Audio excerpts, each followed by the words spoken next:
Assalamualaikum warahmatullahi wabarakatuh. Yang terhormat Bapak Saukibi selaku dosen ilmu material teknik dan teman-teman yang saya sayangi. Kami dari kelompok 2 akan mempresentasikan tentang timah. Pertama-tama, kami akan memperkenalkan diri. Nama saya Muhammad Hilal Habiba, NIM saya 2021 57014. Saya Darul Jovanka dengan NIM 2021 57020.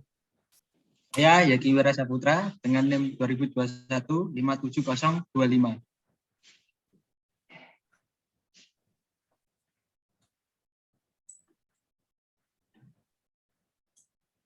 Selanjutnya akan ada pengertian timah yang akan dijelaskan oleh Mas Zaki.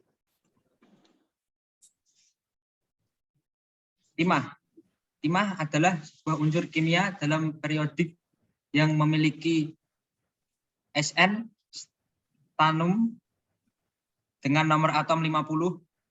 Timah tidak mudah teroksidasi dalam udara sehingga tahan karat. Ditentukan dalam banyak paduan dan digunakan untuk melapisi logam lainnya untuk mencegah karat. Timah tidak ditemukan dalam unsur bebas di bumi, akan tetapi diperoleh dari senyawanya. Saat ini diperoleh dari mineral kasirit atau tinstone.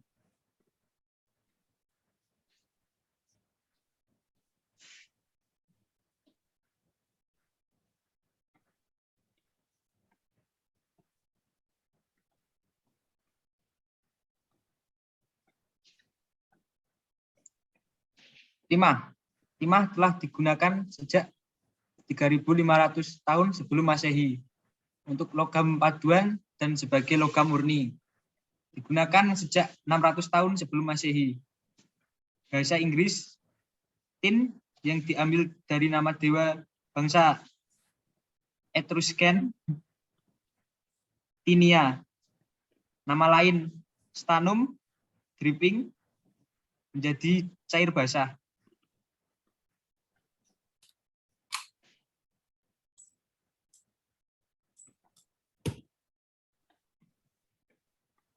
Sejarah dari timah. Penemuan kuburan-kuburan kuno Mesir, piramida Sphinx.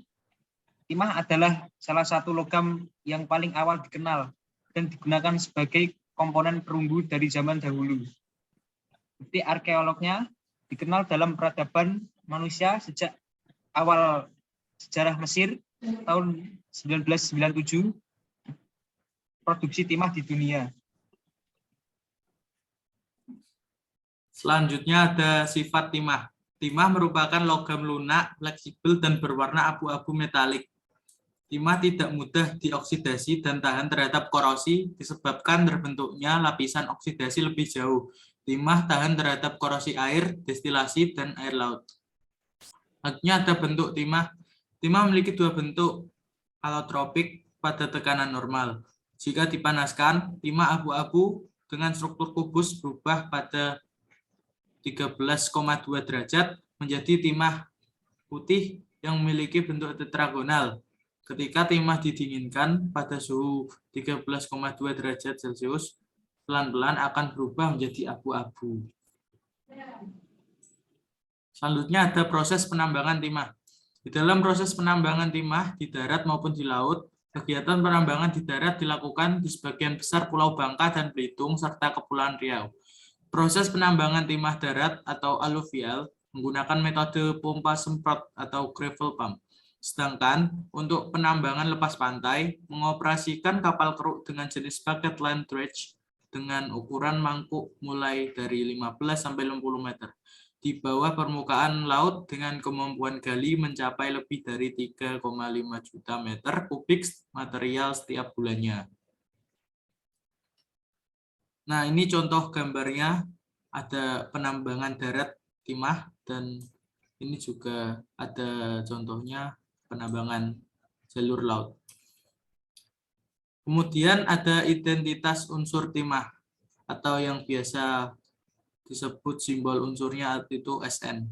Fase pada suhu kamarnya padat, massa jenisnya 7,287 gram per centimeter kubik, golongan 14, periodenya 5, blok P, konfigurasi elektronnya Kr 4D10, 5S2, 5P2, nomor massa 119, MR-nya 118,69, MM-nya 118,69 gram per mol, titik didihnya 2586 derajat Celcius pada suatu atom, titik lelehnya 231,928 derajat Celcius pada satu atom.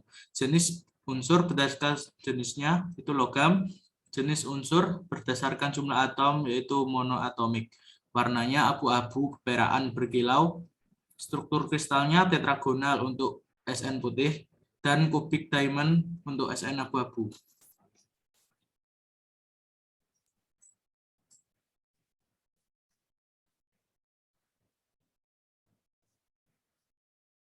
Berikut ini adalah energi dari ionisasi dari timah.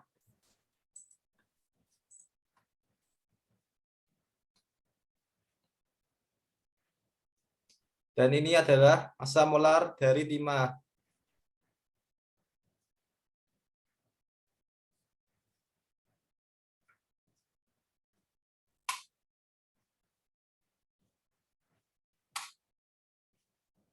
Kegunaan timah.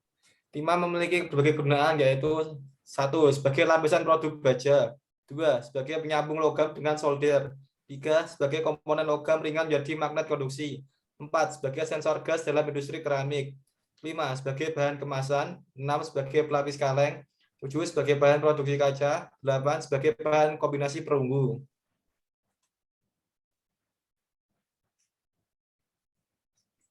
Terima kasih, itulah sekian presentasi dari kami. Apabila ada kesalahan mohon dimaafkan. Wassalamualaikum warahmatullahi wabarakatuh.